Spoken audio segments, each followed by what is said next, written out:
Alright, ladies and gentlemen, Fab's in the house, and today I'm in the house with the Kershaw Decibel here with me for a review, and we're gonna analyze the look, the sound, and the feel of this little guy. But hey, don't forget to like the video and to subscribe to the channel if you're enjoying this kind of content. So let's see what this guy is all about. This is the Kershaw Decibel. It has an overall length of 6.75 inches with a 3-inch long blade and 2.75, I'd say, inch long cutting edge and 3.75 inch long handle. So not a big boy for sure, but let's check it out up against, for example, Ontario Rad number 2 and Ontario Rad number 1. Look at that. So you can see it's not bigger than the Rad number 2, so it's going to be kind of like a tiny one. For example, check the bag. This is the mini bag out from Benchmade.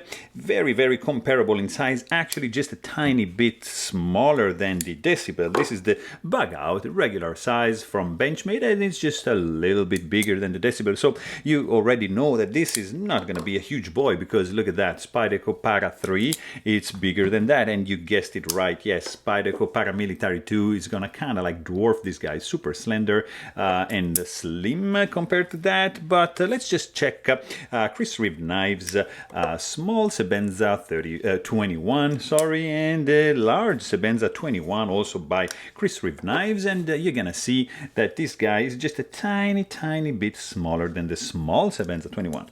Just a couple options here from Shirogorov. You've got your Neon R20 right there, which is for me like a beautiful size, perfect EDC size. And here you have a fantastic one. This is the Shirogorov Slim Nudist, which is a big boy for sure. And let me just show you another couple guys we have in the house. This is the Southern Grind Penguin.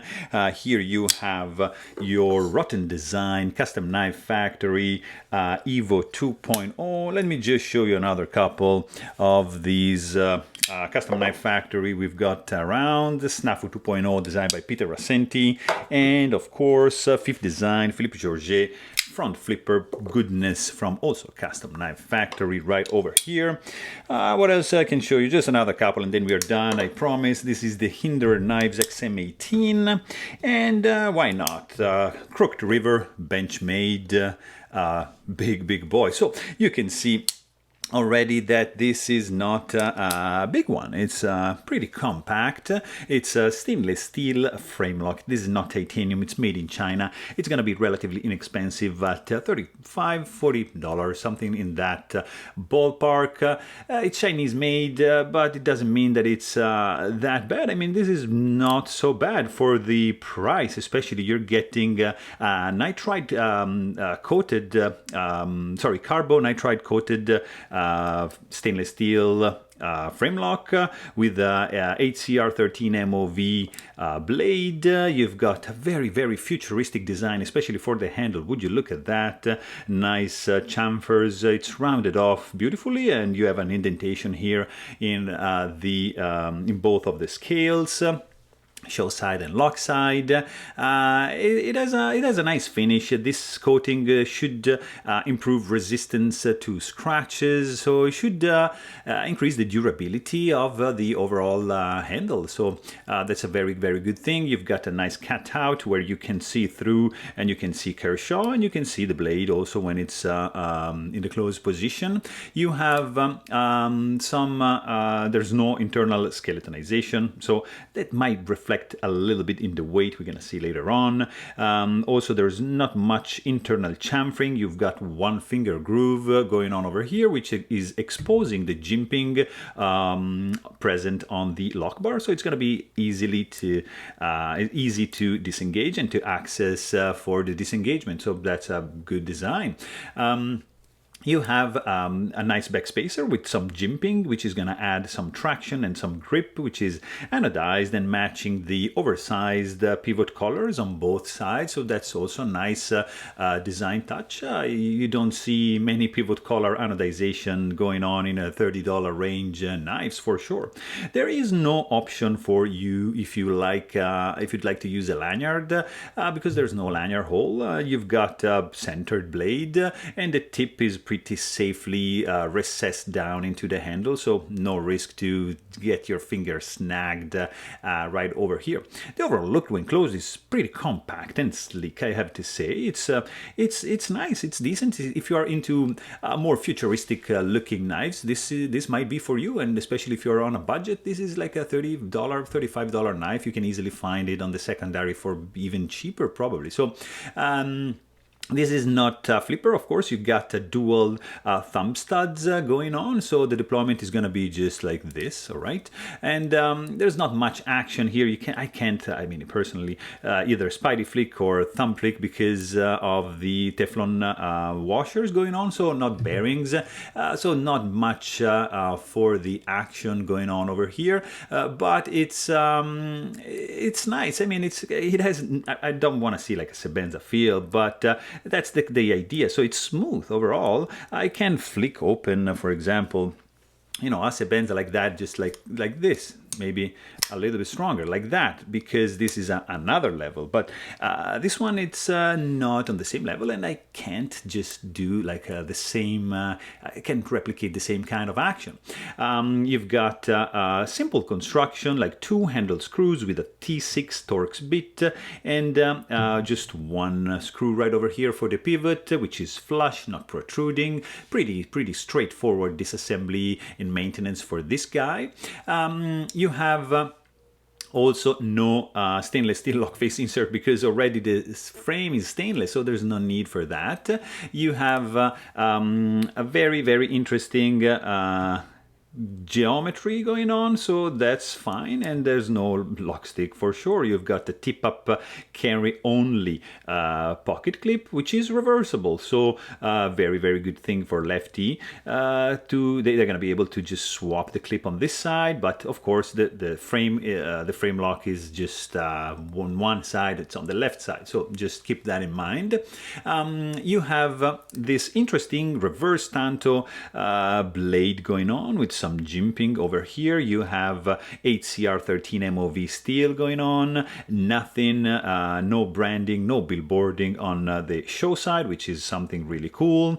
You have a little bit of chamfering going on the spine, and then you have this this very, very nicely, look at that, that's nicely contoured, nicely rounded off at this point, and basically this is a very gentle belly up to the end of the blade. There's no sharpening choil. As you can see, the plunge grind just ends a little bit before the sharpened edge, which thickens by a lot. So that's not the best case scenario, but overall, I mean, it's gonna be a pretty good slicer, because the look at this, that's 0.1, let's say 0.102 overall, 0.10, yeah, 02 overall thickness of the stock. And if you check, let's just check like at this point, it's going to be 0.022, so it's pretty thin behind the edge. It's a very cool slicer. It's because the stock thickness is pretty thin. Full flat grind, there's no finger choil, no sharpening choil, just dual thumb stud, a little bit of jimping going on, and then nicely coated, of course, right over here. Clean blade on this side, just so you have the model number and the steel employed on this side, so not too obtrusive. There's not much sound going on in this one, and I mean, you have this guy, this sound, and this one, so it's really kind of quiet, silent, unobtrusive, 100%. It can't flick it open, there's not really much action going on, so not much sound either. But if you're into soft, mellow, sweet, and unobtrusive sound, this might be the right guy for you. Let's just quickly check the weight on this guy, because there's no internal skeletonization. It's a tiny one, but it's stainless steel, so it's not going to be super light, but not super heavy, weighing in at 2.96 ounces. It's it's relatively light, so it's a tiny one. When you feel the knife in your hand, I feel some hot spot coming up from this corner here on the pocket clip. It's not too crazy, but I feel it, so it's just right there. The lock bar is pretty easy to disengage like that, so no issues whatsoever going on because of the jimping and because of the relief that it's present right there. I'm not gonna even try to do any choke up, reverse grip, because look at that, it's just too small for my hand, so I wouldn't advise that. But overall, it kind of feels like maybe a little bit imbalanced. I would say, yeah, see, something like this. So, it's all right. And also, what is good is that it feels solid. To be like a small knife, it actually feels solid because of the big backspacer is conferring a very nice rigidity to the structure. So that's pretty good. Slippery, yes, because it's coated, so it's kind of slippery and it's glossy, and the finish makes it. This coating makes it a little bit even more slippery, I would say. Fit and finish is it's okay. You can see, for example, here there's a misalignment here in the backspacer. I see a little bit of gaps going on, but beside that, not that much. I mean, blade looks pretty centered to me. So there's no rattling when shaken, no blade play. It's pretty solid in the hand. There's no lock stick, of course, because it's steel on steel. You have a very nice clip ramp, but that's creating a little bit of hot spots, so just keep that in mind. Clip retention is good. It's pretty strong, so it's going to be safely snagged into your pocket. You can just reverse it on this side. This guy is running on Teflon washers, and the action is going to be feeling extremely smooth, but the deployment is going to be pretty slow, of course. You have, there's no free falling effect, there's no guillotine effect, of course, because this guy is not running on bearings, but remember that when a knife is not running on bearings, it's going to be much easier to maintain if you have lint, if you have, I don't know, metal shavings in your pocket, if you have anything in your pocket that can interfere with the pivot system. Of course, washers are going to be much easier to maintain, to clean up, and they're going to probably ensure you a longer operational activity for your knife. That's what I think.